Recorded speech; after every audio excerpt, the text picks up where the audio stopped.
एक सप्ताह पहले अखिलेश यादव ने कहा था, महाराष्ट्र और झारखंड के चुनाव के बाद योगी आदित्यनाथ का कार्यकाल खत्म हो जाएगा, उनके हाथ से सत्ता चली जाएगी और मुख्यमंत्री बदल दिए जाएंगे।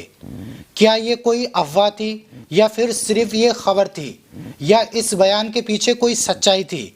अब सारा का सारा मामला धीरे धीरे सामने आ रहा है। कटेंगे तो बटेंगे इस नारे की वजह से योगी आदित्यनाथ के बारे में कहा जा रहा था कि उन्होंने मास्टर स्ट्रोक चला है। अब वही नारे से ये साफ हो रहा है कि योगी आदित्यनाथ का साथ बीजेपी और एनडीए गठबंधन ने छोड़ दिया है। क्या योगी आदित्यनाथ अकेले पड़ गए? क्या उनकी सत्ता चली जाएगी? और क्या केशव प्रसाद मौर्य सीएम बन सकते हैं? अब कटेंगे तो बटेंगे नारे ने योगी आदित्यनाथ को फंसा दिया। मैं आपको गोल गोल नहीं घुमाऊंगा, फैक्ट्स के साथ वही बात बताऊंगा जो सच है। मैं किसी दलाल पत्रकार की तरह रोज सरकार नहीं गिराऊंगा। इस देश के दलाल पत्रकार 5 से 10 साल से लगातार आदिवासी, दलित, पिछड़े और मुसलमानों को, किसानों को बदनाम करते रहते हैं। इसलिए इनके जैसे पत्रकारों से आप सावधान रहिए।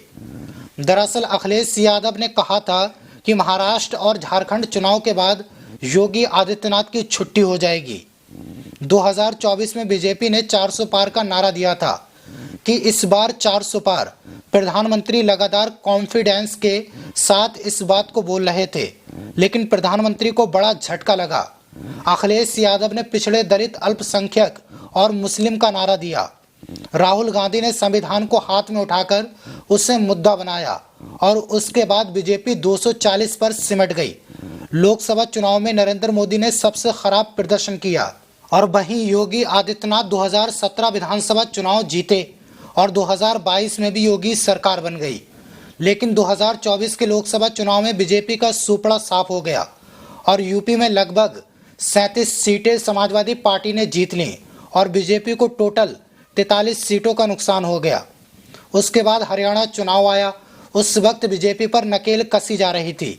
योगी आदित्यनाथ आरएसएस के करीब हो रहे थे, मोहन भागवत की भाषा बोल रहे थे। 240 सीटों की वजह से बीजेपी में अफरा तफरी थी। नरेंद्र मोदी के खिलाफ अंदर से ही आवाज उठने लगी थी और हिंदुत्व के सबसे बड़े पोस्टर बॉय के रूप में योगी आदित्यनाथ सामने आ रहे थे। नरेंद्र मोदी ना कुछ समझ पा रहे थे, ना कुछ बोल पा रहे थे, क्योंकि आरएसएस नकेल कस रहा था।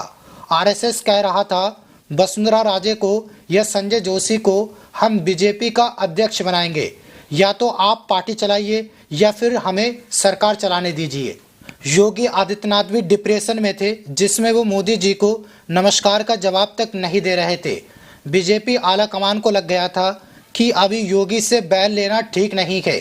लेकिन अब जिस तरह से योगी सरकार के खिलाफ लगातार नाराजगी बढ़ रही है, छात्रों का आंदोलन, एग्जाम में पेपर लीक, नौकरी देने के नाम पर लाठी बरसाना, ये सब उनकी कुर्सी के लिए खतरा साबित होगा। योगी आदित्यनाथ ने नारा दिया, बटेंगे तो कटेंगे।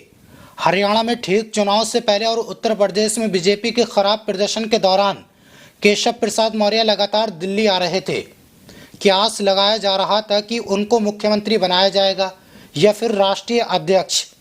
उस बीच केशव प्रसाद मौर्य को धैर्य रखने के लिए कहा गया, लेकिन अब केशव प्रसाद मौर्य ने अपने चारों घोड़े खोल दिए हैं और आज का बयान यह है केशव प्रसाद मौर्य का कि हम बटेंगे तो कटेंगे नारे के साथ नहीं हैं। हम प्रधानमंत्री के बयान एक हैं तो सिर्फ नारे के साथ हैं। इनके अलावा बीजेपी के तमाम ओवैसी नेताओं ने योगी आदित्यनाथ के खिलाफ मोर्चा खोल दिया। महाराष्ट्र में पंकजा मुंडे ने कहा, ये नारा हमारे यहाँ नहीं चलेगा। अजीत पवार ने भी कहा, ये नारा हमारे यहाँ भी नहीं चलेगा। वहीं केशव प्रसाद मौर्य ने खुद यूपी में कह दिया कि हम एक हैं तो सेफ हैं, जो प्रधानमंत्री का नारा है उसके साथ रहेंगे। बटेंगे तो कटेंगे नारा हमारे यहाँ नहीं चलेगा। तो अखिलेश यादव ने जो संकेत दिए थे कि महाराष्ट्र और झारखंड चुनाव के बाद योगी आदित्यनाथ की सत्ता चली जाएगी, ऐसा हो सकता है क्योंकि यूपी में बीजेपी में आपस में फूट बढ़ रही है। इसी बीच डीजीपी बनाने को लेकर पहले डीजीपी दिल्ली में केंद्र बनाती थी और अब योगी आदित्यनाथ ने वो पावर अपने हाथ में ले ली है कि हम डीजीपी बनाएंगे। 2 साल का डीजीपी का कार्यकाल होगा। इसी बीच छात्रों का विरोध प्रदर्शन बढ़ता जा रहा है। उत्तर प्रदेश में लॉ एंड ऑर्डर की हालत खराब है। चाहे कस्टडी डेथ हो, पुलिस हिरासत में मौत हो। अभी अस्पताल में आगजनी हुई है, लॉ एंड ऑर्डर की स्थिति बिल्कुल खराब है। तो इन तमाम हालातों को देखते हुए अगर योगी को बुलाने के बाद भी चुनाव हारते हैं तो उनकी कुर्सी जाना तय है। और अगर बीजेपी महाराष्ट्र और झारखंड जीत भी जाती है तो भी योगी आदित्यनाथ कमजोर पड़ेंगे, और हार जाते हैं तो फिर SC ST OBC का नाम लेकर योगी आदित्यनाथ को किनारा किया जाएगा। अब तो बीजेपी के समर्थकों का भी कहना है ज़्यादातर सरकारी पदों पर जर्नल कैटेगरी के लोगों की पोस्टिंग है। योगी आदित्यनाथ ने SC ST मुस्लिमों का भरोसा खो दिया है और 80 सीट वाले उत्तर प्रदेश की जनता से नाराजगी भारतीय जनता पार्टी नहीं ले सकती। अब ये तय है कि योगी आदित्यनाथ पर चुनाव के बाद सबसे बड़ा खतरा मंडरा रहा है, और शायद आला कमान के सिग्नल मिलने के बाद केशव प्रसाद मौर्य कह रहे हैं हम बटेंगे तो कटेंगे नारे के साथ नहीं हैं, हम एक हैं जो सेफ नारे के साथ हैं। इसी बीच राहुल गांधी ने बड़ा हमला बोला है। राहुल गांधी ने कहा प्रधानमंत्री नरेंद्र मोदी की हालत जो बाइडेन वाली हो गई, और वो कब क्या बोलेंगे उन्हें खुद ही नहीं पता है। महाराष्ट्र में चुनावी रैली के दौरान उन्होंने जमकर बीजेपी को घेरा है। वहीं हेमंत सोरेन भी लगातार बीजेपी पर हमला बोल रहे हैं। हेमंत सोरेन की पत्नी कल्पना सोरेन ने झारखंड में जिस तरह से अकेले ही चुनावी कैंपेन चलाया, उससे साफ दिखाई दे रहा है नरेंद्र मोदी की रैली पर उनकी रैली भारी पड़ रही है। नरेंद्र मोदी की रैली में भीड़ नहीं जुट रही है। महाराष्ट्र में पंकजा मुंडे को आगे किया जा रहा है। फडणवीस के नाम पर पहले ही मराठा समाज नाराज है। महाराष्ट्र में ब्राह्मण समाज का CM नहीं चलेगा। लेकिन मैं फिर कह रहा हूं, चुनाव के बाद 20 तारीख को वोटिंग होगी और 23 को रिजल्ट आएंगे।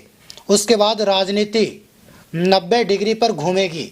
बीजेपी हारती है तो भी योगी आदित्यनाथ की मुश्किलें बढ़ेंगी, बीजेपी जीतती है तब भी योगी आदित्यनाथ की मुश्किलें बढ़ेंगी। ये तो तय है उनकी कुर्सी खिसकेगी। बहरहाल इस वीडियो पर केशव प्रसाद मौर्य के योगी पर हमले को लेकर आप क्या सोचते हैं, हमें कमेंट बॉक्स में ज़रूर बताना। मिलूंगा आप सभी से अगले वीडियो में, तब तक के लिए शुक्रिया।